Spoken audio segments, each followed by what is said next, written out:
സ്നേഹപൂർവ്വം ക്ഷമ സീരിയലിൻ്റെ കമ്മിങ് സൂൺ എപ്പിസോഡിൻ്റെ പ്രമോ റിവ്യൂയിലേക്ക് എല്ലാവർക്കും സ്വാഗതം. അങ്ങനെ ഐശ്വര്യ മാലതിയും കൂടി ഒരു പ്ലാൻ തയ്യാറാക്കുവാണ്. ഐശ്വര്യ മാലതിയോട് പറയണേണ്, ശ്യാമയുടെ മകള് ജീവനോട് ഇരിപ്പുണ്ടോ എന്ന് നമുക്ക് ഉറപ്പിക്കാനായിട്ട് ഒരു വഴിയുണ്ട്. അതിനു വേണ്ടിയിട്ടാണ് ഇപ്പോൾ ഈ പ്രോപ്പർട്ടി വിൽക്കാൻ തന്നെ ഞാൻ തീരുമാനിച്ചിരിക്കുന്നത്. ഞാൻ ഈ പ്രോപ്പർട്ടി വിൽക്കാൻ പോകുന്ന കാര്യം മാലതി ശ്യാമയെ അറിയിക്കണം. അതറിയുമ്പോൾ അവളുടെ പ്രതികരണം അതാണ് നമുക്കറിയേണ്ടത്. ശ്യാമയുടെ എല്ലാ സ്വത്തുക്കളും കൈകാര്യം ചെയ്യാനും നോക്കി നടത്താനുള്ള അധികാരം എനിക്കാണ് തന്നിരിക്കുന്നത്. പക്ഷേ അതിനൊരു ക്ലോസ് ഉണ്ട്. ശ്യാമയുടെ മകള് എവിടെയെങ്കിലും ജീവനോട് ഇരിപ്പുണ്ടെങ്കിലോ അല്ലെങ്കിൽ ആ കുട്ടിക്ക് 18 വയസ്സ് പൂർത്തിയായി കഴിഞ്ഞാലോ അവളുടെ ഒരു പ്രോപ്പർട്ടിയും എനിക്ക് പിന്നെ ക്രയവിക്രയം ചെയ്യാൻ പറ്റില്ല. ഇപ്പോൾ ഞാൻ ഇങ്ങനെയൊരു പ്രോപ്പർട്ടി വിൽക്കാൻ ശ്രമിക്കുന്നുവെന്ന് ശ്യാമ അറിയുമ്പോൾ അവൾ എങ്ങനെയാണ് പ്രതികരിക്കുന്നതെന്ന് നോക്കണം. അവളുടെ മകള് ജീവനോട് ഇരിപ്പുണ്ടെങ്കിൽ ആ കുട്ടിയെ അവൾ കണ്ടെത്തിയിട്ടുണ്ടെങ്കിൽ അവൾ ഒരു കാരണവശാലും ഈ ഒരു പ്രോപ്പർട്ടി വിൽക്കാൻ സമ്മതിക്കില്ല. അതിലൂടെ നമുക്ക് ഉറപ്പിക്കാൻ പറ്റും, അങ്ങനെ ഒരു പെൺകുട്ടി ജീവനോട് ഈ ഭൂമിയിൽ ഇരിക്കുന്നുണ്ടെങ്കിൽ അവളാണ് എൻ്റെ ഏറ്റവും വലിയ ശത്രു. അവളെ ഇല്ലാതാക്കിയാൽ മാത്രമേ ഞാൻ ആഗ്രഹിക്കുന്നത് പോലെ തന്നെ കാര്യങ്ങൾ നടക്കുകയുള്ളൂ. അങ്ങനെ ഐശ്വര്യ പറഞ്ഞതനുസരിച്ച് മാലതി ഐശ്വര്യ പ്രോപ്പർട്ടി വെക്കാൻ ശ്രമിക്കുന്ന കാര്യം ശ്യാമയെ അറിയിക്കുവാണ് കേട്ടോ.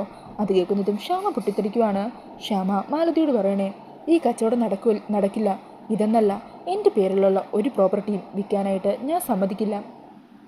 അങ്ങനെ ശ്യാമ പറഞ്ഞ മറുപടിയൊക്കെ കേട്ട് തങ്ങളുടെ സംശയം ശരിയാണെന്ന് തിരിച്ചറിയുവാണ് കേട്ടോ മാലതി അങ്ങനെ ഈ കാര്യങ്ങളെല്ലാം ഐശ്വര്യയെ വിളിച്ചറിയിക്കുകയാണ്.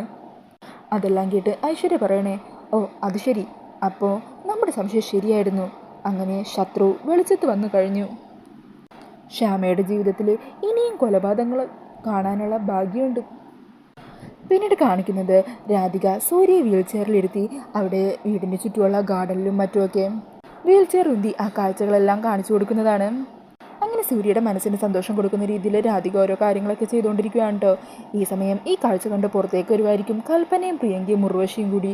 അങ്ങനെ കൽപ്പനക്കൊക്കെ ആണെങ്കിൽ നല്ല ദേഷ്യം തോന്നുവാണ്. ഈ സമയം കൽപ്പനയാണെങ്കിൽ പരമേശ്വരൻ്റെ പത്മിനിയുടെ അടുത്തേക്ക് ഇതൊരു പരാതി പോലെ കൊണ്ടുചെന്ന് പറയുവാണ് കേട്ടോ. അങ്ങനെ കൽപ്പന പറഞ്ഞതൊക്കെ കേട്ട് പരമേശ്വരനും പത്മിനിയും പുറത്തേക്ക് വരുവാണ്.